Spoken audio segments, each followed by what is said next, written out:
When 9-year-old Anthony Murrill vanished from his Atlanta housing project in 1971, there was no public outcry, just the anguish of his family and those who knew him. The lovable little boy was well known in his community and often made grocery runs on his purple bicycle for elderly neighbors. A lot has happened since that day, November 14, 1971. 8 years later marked the beginning of the 1979 to 1981 Atlanta child murders which, along with other shocking cases during that time, awakened the nation to the problem of child abduction.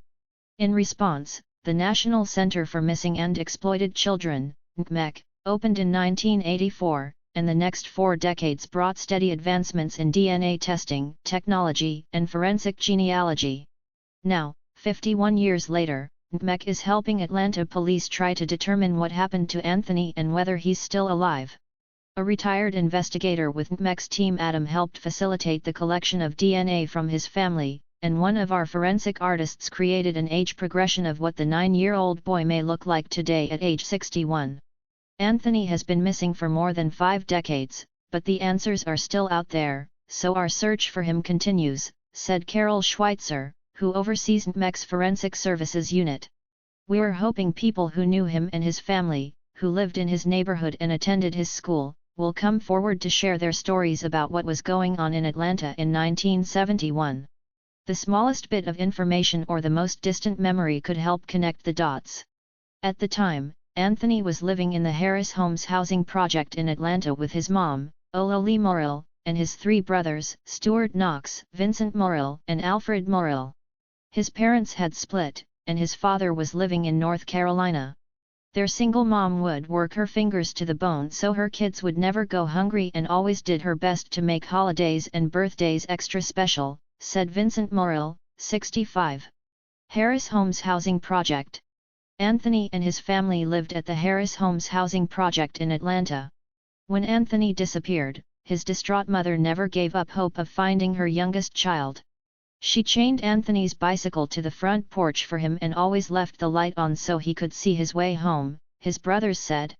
Lord a mercy, that thing stayed on that porch a long time.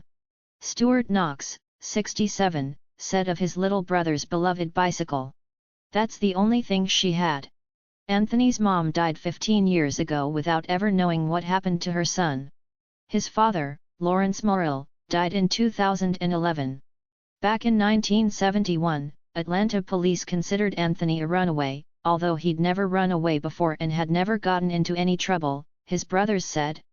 The family doesn't believe for a second that he ran away. A neighbor told the family he had seen Anthony playing outside, then saw him get into a vehicle with an adult male. There was no reason to run away, said Stuart Knox, who, along with the rest of the family, believes police at the time put little effort into finding him, despite his young age.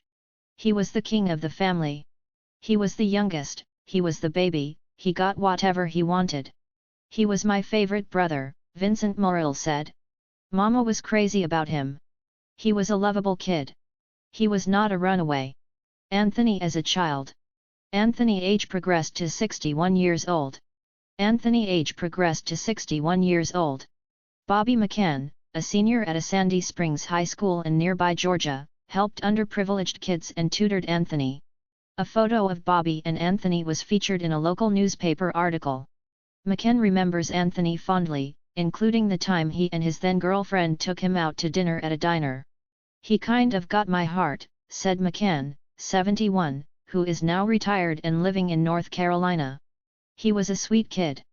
McCann was attending college in South Florida when his mother called to let him know that Anthony was missing, that police said he ran away. Ran away? That didn't sound like the Anthony he knew. I think of Anthony from time to time, McCann said. It always broke my heart. Atlanta was very different back then than it is now. Over the more than 5 decades Anthony has been missing, McCann went on to become a teacher, then a principal and is now retired in North Carolina. When he started his own family in South Florida, he used to take his 2-year-old son to the Sears store at a shopping mall in Hollywood, Florida. Around that time, 6-year-old Adam Walsh was abducted from the same store on July 27, 1981. Adam was later found murdered. Everyone was freaking out, McCann said of Adam's abduction. "We wouldn't let our children out of our sight. We were all so scared as young parents." McCann didn't realize that Adam's parents, John and Reve Walsh, co-founded NCMEC, which is now helping Atlanta police take a fresh look at Anthony's case. Both he and Anthony's family are hardened by the new development. Atlanta Police Sergeant Nia Mitchell said the family's DNA will be entered into CODI's, Combined DNA Index System, the FBI's DNA database. She hopes that either CODI's or forensic genealogy will yield some answers. NCMEC works with the Family Tree DNA and GED-matched genealogy websites to find relatives of missing children, and Mitchell encourages the public to submit their DNA. "You never know, it could be the daughter of Anthony," she said. The wife of Stuart Knox, Alice, who made the report about the cold case on behalf of the family, said his relatives distributed flyers in his Harris Homes neighborhood after Anthony went missing and held an event with mothers of other missing children in the community. Harris Homes has since been demolished. "You can imagine how devastating this was to his mother and father until the day they passed," Alice Knox wrote in her police report to Mitchell. "Thank you so much."